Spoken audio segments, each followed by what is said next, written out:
Hey everybody, welcome back to ReviloPlays Ori in the Blind Forest. And we are now at the dreaded forced stealth section. Can I go underneath here? Yes. That makes sense. Now, I say dreaded forced stealth section as a general term, of course. I can't remember this even really being in the game, which, to be honest, probably is a good thing. I mean, like, it's not surprising, of course, I can't remember too many specifics of sections of this game, being that I haven't played it for like 5 years or whatever it is. But I think had this section stuck in my memory, it would probably be, sadly, a negative one. I think I need to use the spiders things to get through the tree. It would probably be a negative one, just because, generally speaking, forced stealth sections in games are a pain to complete, and usually, I think, pretty unnecessary. And like, I don't tend to mind them so much as some. I mean, of course, I do remember this section now that I'm playing it again. Like, but I had kind of forgotten about the fact that this was in here prior to starting, if that makes sense. And I think, you know, I don't hate forced stealth sections in the way that I'm sure some people do, because I actually like stealth games. But generally speaking, games that are not designed for stealth mechanics don't tend to have particularly good forced stealth sections, because the stealth in games is just like, it requires its own set of mechanics, and I think it's difficult sometimes to just plonk a game that doesn't have those mechanics baked into them and like adapt them to work for stealth. But that was very short. I think we barely escaped from our clutches this time. It's clear now why she hunts us. Kuro is just protecting her child. This is a wrinkle, isn't it? This has changed things slightly. But remember, Ori, the element of warmth is the last to ignite. The sunstone we seek, high atop Sorrow Pass. We must ride the winds, for they will show us the path. Sorrow Pass. Yet another very cheerfully named section. That was quite quick. I think probably what happens with this is like that stealth idea where, you know, you just got to sort of get behind cover, comes back occasionally.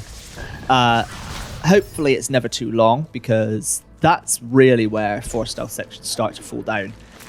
Is that, you know, they are usually, it's like you'll have a game where Uncharted's like probably the best example of this. Is it Uncharted 2? I think near the beginning there's like a forced stealth section.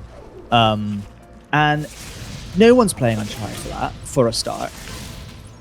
Everyone's playing Uncharted to jump and swing and shoot and listen to Nolan North crack wise. And it's very good, of course, for providing that experience. No one's playing it because they sort of think, oh, you know, I want to sneak around past these enemies. If you want that, there are plenty of games that offer that. Splinter Cell Chaos 3 would probably be the best one. Although, you know, I am partial to the Metal Gear Solid franchise as well, of course, among others. I actually think I would redact my earlier statement about Splinter Cell Chaos 3 being the best one. I believe it is among the best ones. If we had to pick a seminal stealth game, though, I think probably Thief or Thief 2 would be the best choice. We're back here, and the winds are taking us up. I still don't know how to get in there, which is a shame. But yeah, there's like a section in Uncharted where you are sneaking around like I'm not entirely sure what the setup is. You're infiltrating something, though. And the game just isn't designed to have stealth sections. And of course, the other thing is that, like, there's no fail state. In this, like, you kind of need a fail. Sorry, I've just stopped talking because I had a terrible itch on my hand. And I know what you're thinking. Why can't you itch and talk? Well, I can't multitask, I'm afraid. Yes, no, I agree. A Let's Play series is an interesting thing for me to choose to do, given that fact. I think stealth games kind of require, like, variable fail states, or is variable the word I want to use? Progressive, I think, is the word I want to use. Progressive fail states, where, you know, you could sort of, like, mess it up a bit, but that doesn't just immediately. It's not just like a binary fail state. Now, the Uncharted approach in that forced stealth section, and I'm being a little bit unfair here by just picking on Uncharted because, to be honest, can I get through this with this? No, I need like an enemy thing. I'm being a little bit unfair on Uncharted. It's just the one that came to mind because this is a problem that, like, throughout a lot of games that do this. They introduce a kind of a binary fail state where as soon as you're seen, the game fails and kicks you back to another checkpoint. And often there aren't enough checkpoints either, so you kind of have to go a long time without being seen. And the game isn't designed in such a way as to make hiding behind things and sneaking around either easy or fun. Because upon, you know, initial development of the game, of course, they put more consideration into how it feels to climb ledges, shoot AK-47s, all stuff like that. I don't know why I thought I needed the birds. Of course, we've got the winds. You know, all these kinds of things. And so those mechanics don't translate to make sneaking fun necessarily. It's usually just cumbersome and kind of difficult. And then there kind of becomes a central irony of the whole thing anyway, is that the fail states in a section like that tend to be much more binary, much more unforgiving, which is to say much less forgiving, than in a dedicated stealth game that has given some consideration to how the failure from the player should be treated. Because also you have to understand that a progressive fail state, of course, allows for different play styles as well, so that's nice. It gives a bit more freedom to the player and is less restrictive in terms of how a game should be enjoyed. So, and yet also, the mechanics of the game don't lend themselves to staying out of sight easily.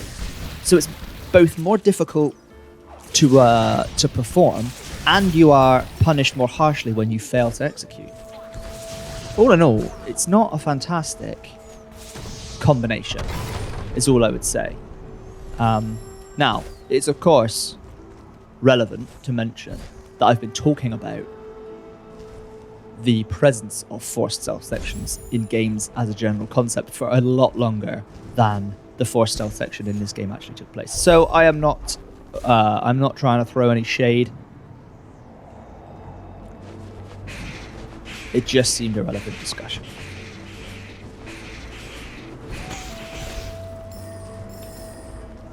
And actually, I think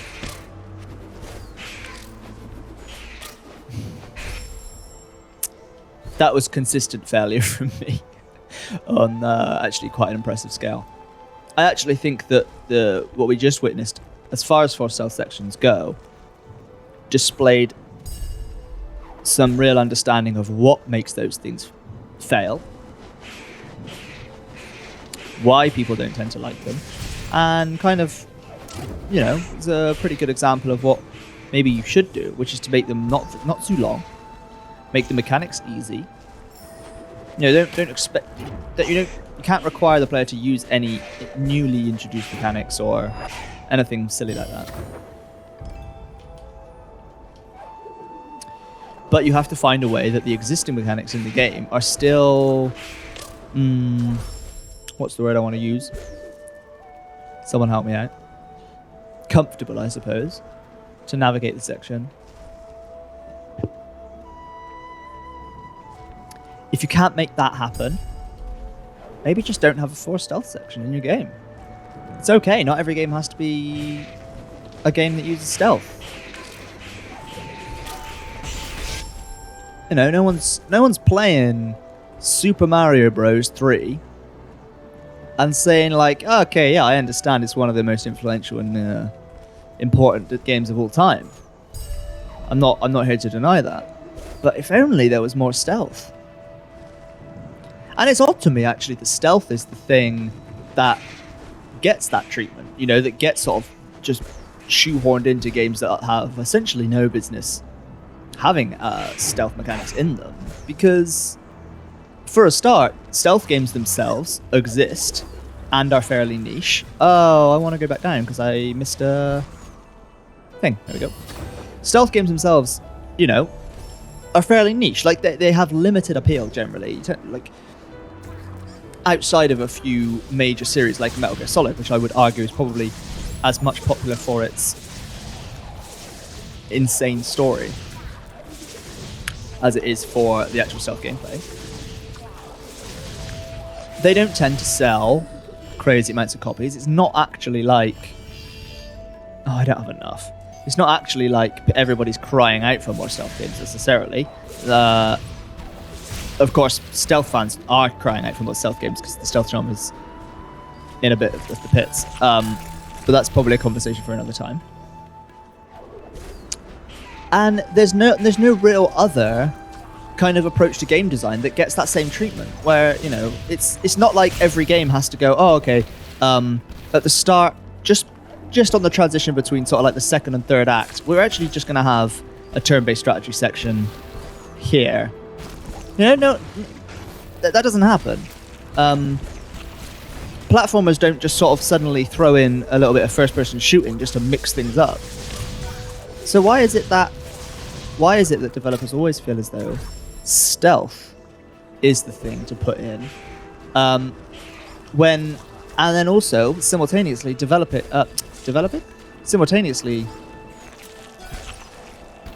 showing in doing so they don't really have the understanding required of how stealth games are made or why they work, how to make them work, in order to make it enjoyable.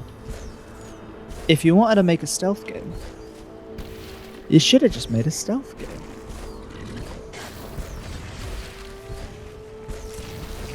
And I suppose that's really all that we need to say about that. And yeah, I mean, I appreciate the irony of saying that's all we need to say about that 13 minutes into the episode in which we've talked about nothing else.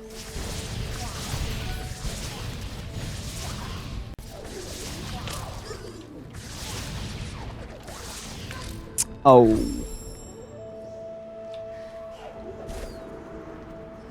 I believe one of the most famously bad forced stealth sections is in The Order 1886.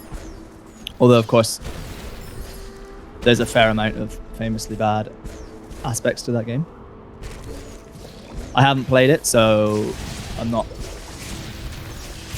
trying to put forth any reasoned criticism here. I just know that it wasn't hugely well received.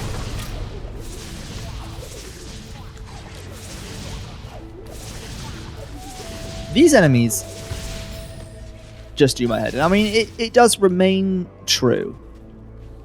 Can I get the monkey to jump from here? No. It does remain true, as discussed at the very beginning of this playthrough, that the combat in this game is potentially the weakest aspect. It's not hugely fun.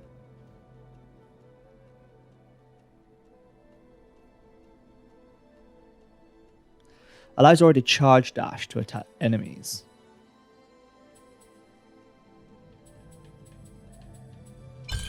I'll try that. What? Do I still need this dash thing? Why would that be a thing? Allows Ori to charge. Oh. I think I understand. I think what they're saying is that it allows Ori to charge the dash ability.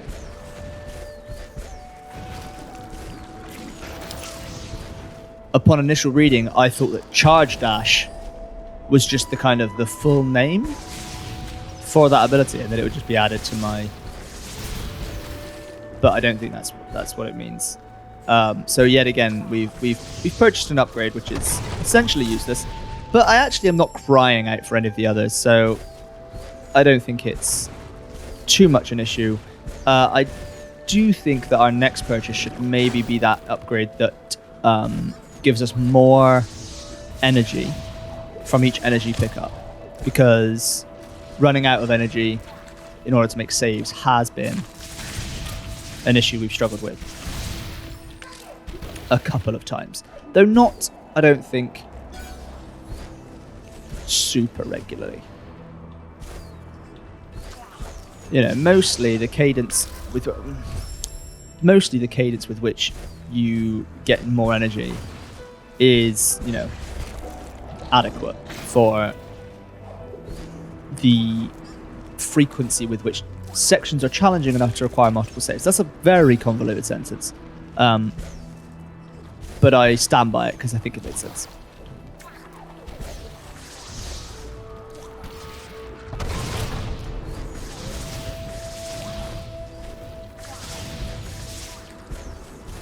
Okay.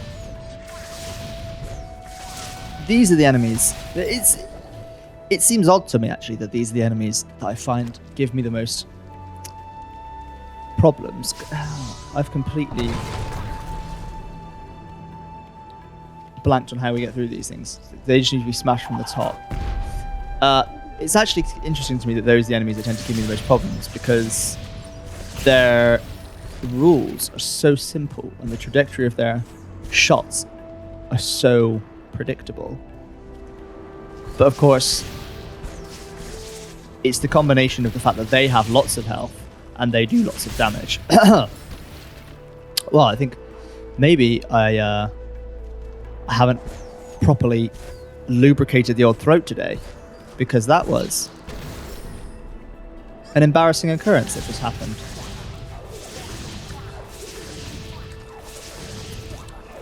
And I apologise that you had to hear it inside your ear holes.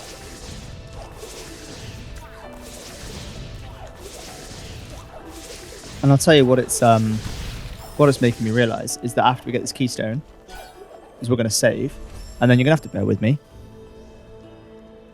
because I'm going to exit the room and get myself some water. And we're back. I've acquired some water. I will, of course, place a cut into the video here. So for you, it will be like I never really left.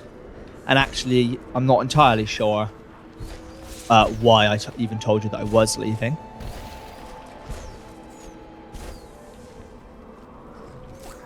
No, thank you. But it's important, you know, to stay hydrated and to... It sneaks up on you. You know, it sneaks up on you, the old dry throat. You dry yourself out from talking too much. And I suppose there are two main approaches that you could take to that. One is maybe just shut the hell up. Why do you think anybody even wants to hear the terrible things you have to say anyway?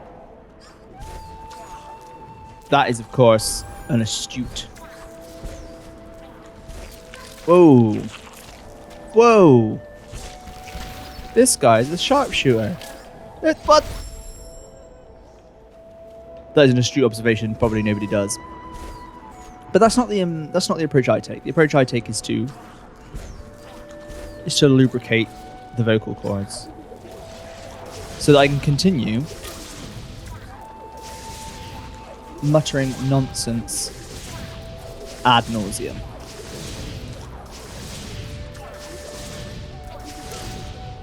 Oh.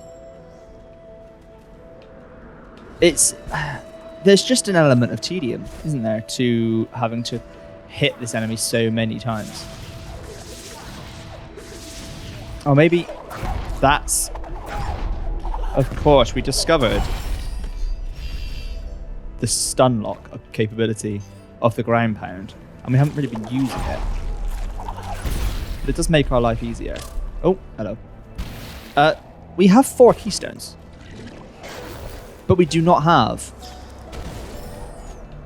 a door that requires keystones to open. So, what exactly is the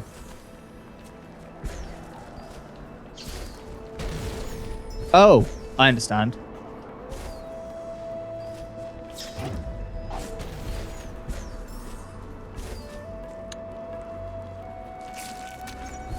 Just play the game, dummy. Using the bash ability to open a blocked passage is hardly new.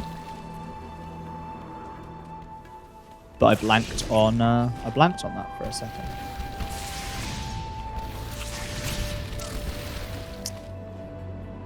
Now, of course, again, when you look at the way combat is done in this game, because so many of the enemies are required to help you progress, you need to make use of them. It's kind of, you don't really know where you stand all the time when you come across a new enemy as to whether they are a resource or whether they're just an obstacle. And so you sort of sometimes just end up deciding to defeat an enemy when probably the thing to do was actually leave it alive. But it's okay, because they usually just endlessly respawn, so when they're required. Okay. Let's save that, because we made what feels like progress.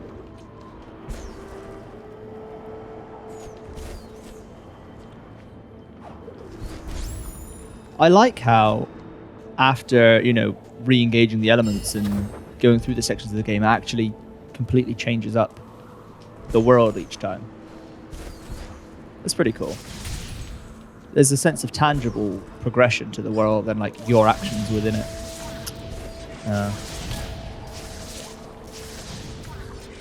Which I think is,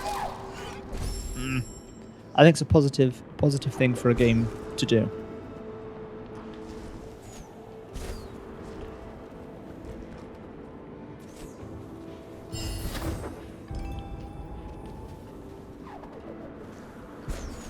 The player needs to be able to see the impact of their actions. We're on a quest here, and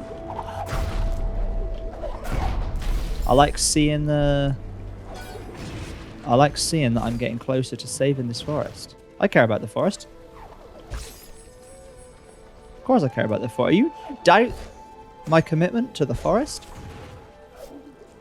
How dare you, sir? Whoop.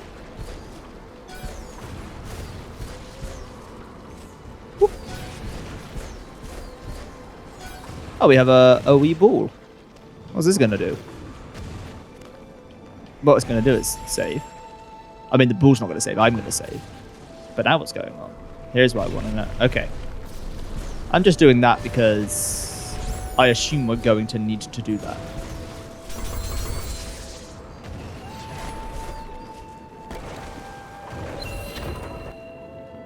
You can now collect and use more energy. That's excellent. Like, that's genuinely really helpful. Aha, I can bash it. Send it that way. Nope. I assume we're going to need this for something.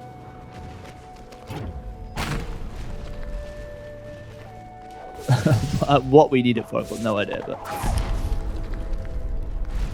Imagine if this was just a total red herring. They just give you this ball and then, it doesn't actually get used for anything. Aha! Clever. I think that'd be kind of funny. Whoa. Okay. Oh, there's another one. So what we're going to do here is just block this off for 1 second. Why are we... Ah. That's why we're going to do that. But we also need to block the other one off somehow. Do we not just need like another ball? I'm not sure. I know. Okay, yeah, I'm in an unsafe zone. Oh wow, good job we got all the way to safety. I'm not sure that I can get that out of there and survive. Okay. Let's try just bringing this one out there.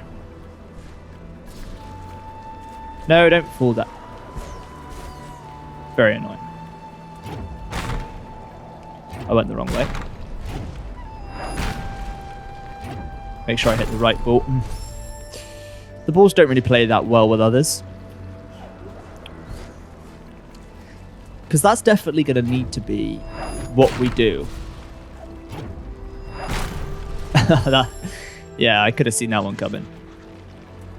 That's going to definitely need to be what we do. We need to block this off at some point.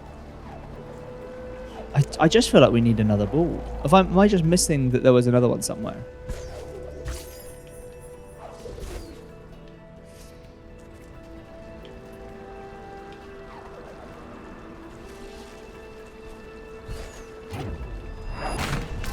How did I go that way? I thought I pointed to jump away from the thing.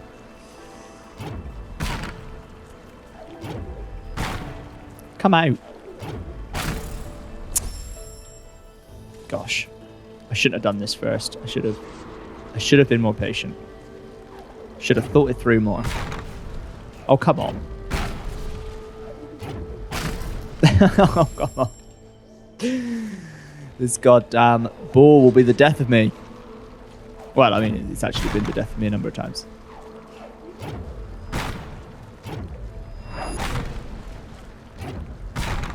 I appreciate that this is probably frustrating to watch. Yep. We made progress. I need to work out exactly what angle I need to hit this at.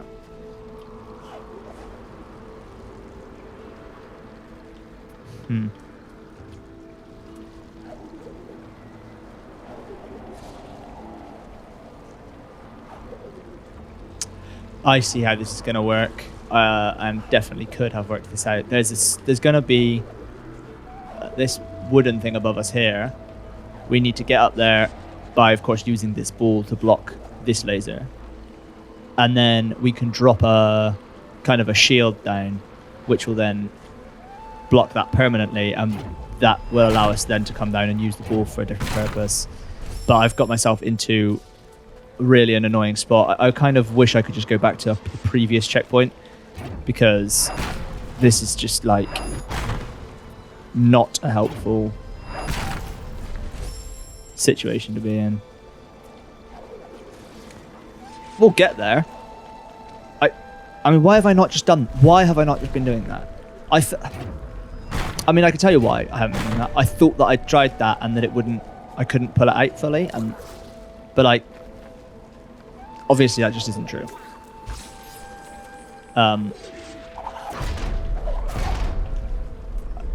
Yeah, it's incredibly stupid. This is what we call a brain fart. We all have them. Unfortunately, I've chosen to make mine public. Okay.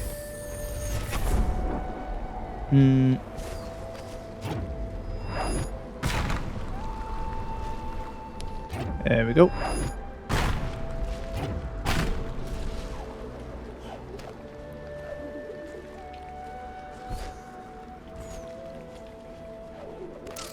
Oh, I didn't actually realize that those spikes extended down below.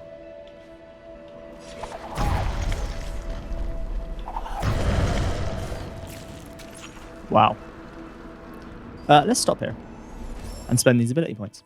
Also, not have to mess around with that stupid ball again, although, as it turned out, it was considerably easier than I was making it. Yes. The less said about that, the better, I think. Okay, so require energy pickups reward 50% more energy. That is good. Allows already to breathe in clean water. I'm not sure how much more water stuff there's going to be. And I think we can just wait to get that when we know that it's going to be more necessary. Increases the strength and radius of light burst. Further increases the strength of the spirit flame. I would like to do this because combat is just, it would be nice to make better. Increases the spirit light gain from resort. Spirit light makes lifestyle show up on the map. I actually don't really care about many of these things except this one, so I'm going to get that one now, and then pretty much reduces damage inflicted by enemies. That would be good. Oh, there's a triple jump. Okay, and halves the cost. Okay, so we do need to go through this and get these, because all of these are really good. And then, yeah, I think a triple jump, that would just make things so much better.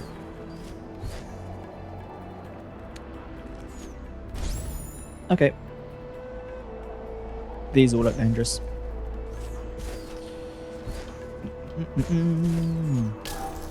Now, unfortunately, we don't really have a clear goal in mind for this episode, so I trust that an endpoint is going to reveal itself, and until then, we will remain patient. This all looks very nesty, so I believe we're getting close to the birds. Okay.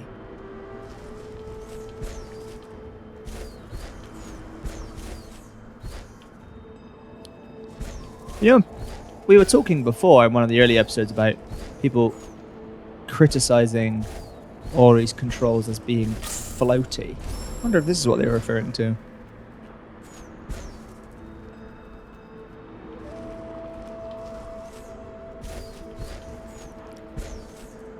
I'm going to go for the further one first. I think this slight change to the status quo is going to get me out of the rhythm of failure. We have a sneeze building.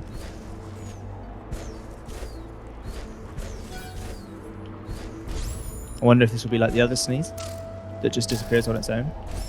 It seems to be with sneezes that, like, when you mention them, they get shy. You know, they sort of go away.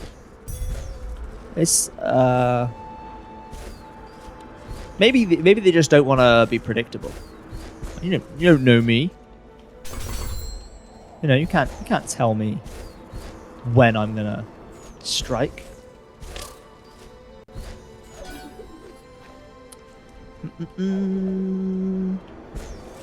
Jump and die. Frustrating. The possibility of saving, adding another save outside that spirit door, crossed my mind, and I thought, you know what, we'll probably be fine. But of course, this proved to be simple hubris.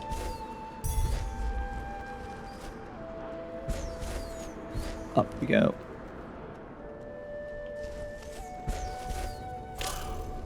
Can you even make that? You can actually do an extra jump, I think. I sort of assumed that the double jump like had something of a time limit built in. But I think maybe I can, from here, do an extra jump like that. I don't need to float the whole way. I know I still took a hit there, but you could see the solution would have worked. Oh, I could save before this enemy becomes a problem. I think I'm probably right in assuming I couldn't save after that door was open because of the fact that there's an enemy so nearby.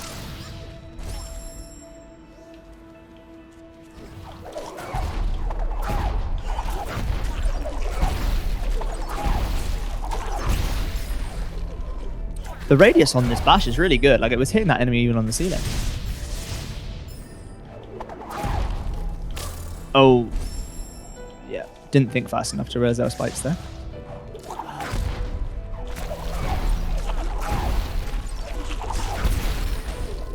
Okay.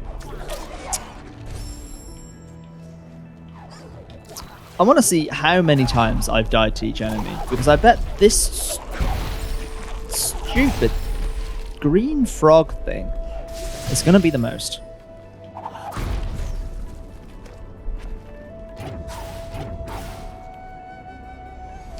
Might as well use that. We've got full thing anyway. Oh, okay. This has got to be the dash. It's got to be. This spirit, another sacrifice from Nibel, near flew through the air as she soared through the sky. Her world knew no bounds until the forest turned blind. This is dash. We finally got dash. The ability that we have been preparing for this entire time. We learned charge jump. We didn't learn dash. That is...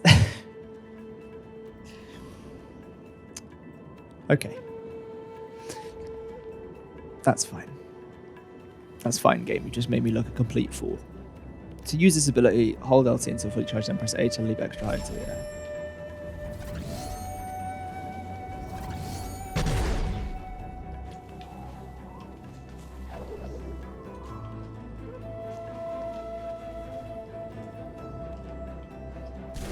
And that's also going to allow me to smash these things from underneath. That's good.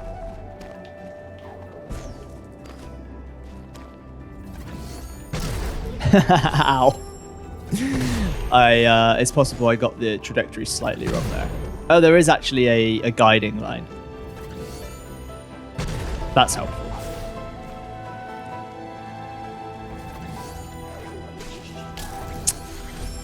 There's a lot of sort of jump buttons to consider at once now.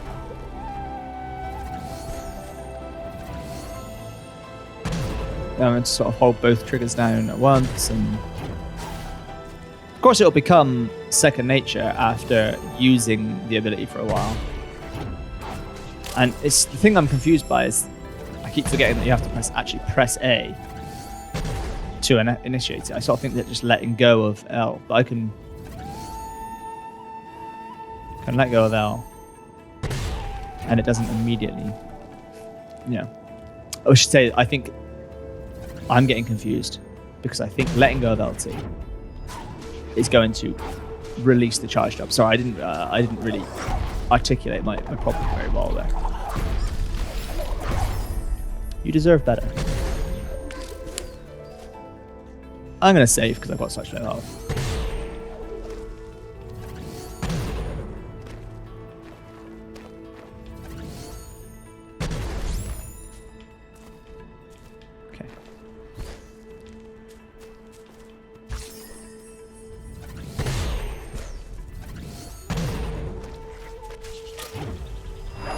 Ow! Ow!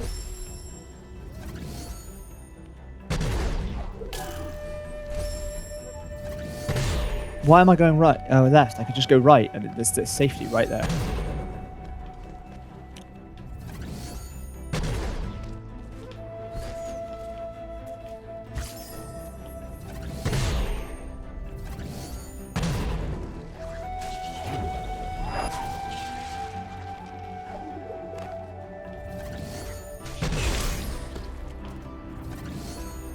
Okay, there we go. We've reached a saving well, and I think probably that seems like a fair enough time to close out the episode. We've just got the dash ability. No, we haven't. We haven't got the dash ability because the game bloody played me. We've got the charge ability, so we are going to see how that gets used in the next episode. Thanks very much for watching. Click the buttons at the bottom of the video and subscribe if you want to see more, and I'll see you next time. Thank you very much. Bye.